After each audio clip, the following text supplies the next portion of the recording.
The first thing I'm really proud of from the beginning is that I coined the word physical coach. When I first came here, nobody was talking about physical coaches and nobody understood what a physical coach was. And what I wanted to do was put in place a system of teaching and learning. So from that aspect, from the beginning, we turned this whole center into a learning experience for the athletes and for the coaches, teaching the athletes about understanding their body and understanding how their body works. So I'm really proud of that because it took us a long time to get there. We got there after a few years. The coaches are really proud of what they're doing, and it makes me really excited that we keep this notion going about teaching and helping the athletes learn about themselves and learn how they can become better by working on their own physical abilities.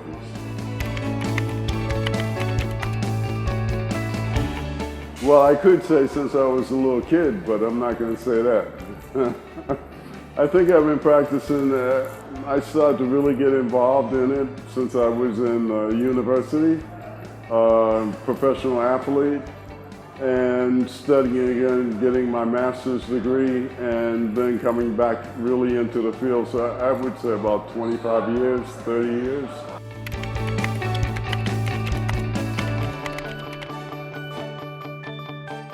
My greatest achievement, I would say, is I built this, and I'm really proud of this because working with the architects, working with the designers, we built this place from the wood, from the floor up to the ceiling, to the lights, to the music, to the shades on the window. So it was really to understand the room, how to develop a room, and how to develop a room that could become a learning experience. And if you look at the room, it's just a big classroom, and all the coaches are teaching. So I'm really proud of this, and I hope it lasts even after I leave.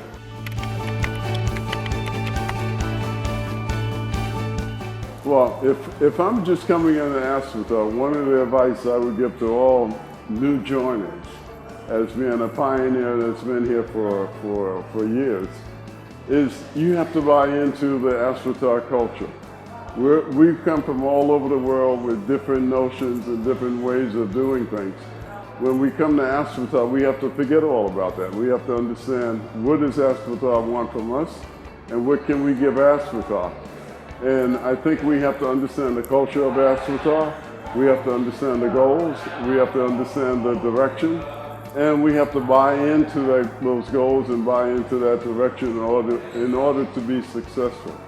And I think that's one of the biggest challenges of Aspetar because we're getting people from all over the world, but that is one of the biggest rewards at the same time.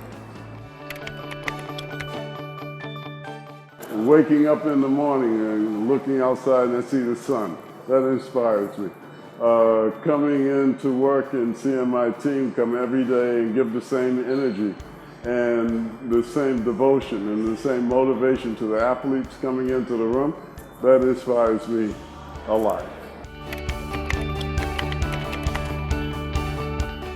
If I had a superpower, I'd love to fly. And I'll tell you why, because when I was a basketball player, just the notion of jumping in the air and just staying in the air for a certain amount of time was fantastic. And I used to always have dreams about flying. And basketball was one way of doing it, and I just love the notion of just hanging in the air.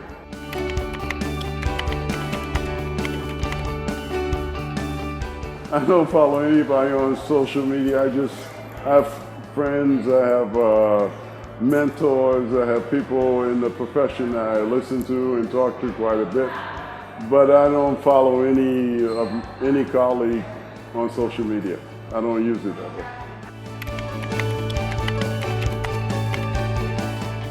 I love FaceTime. I love what's up because when I look at 10 years or 15 years ago, when we didn't have FaceTime, WhatsApp, Skype, nobody even thought that was possible. And when I look at it today, we just take it for granted to be able to call somebody around the world.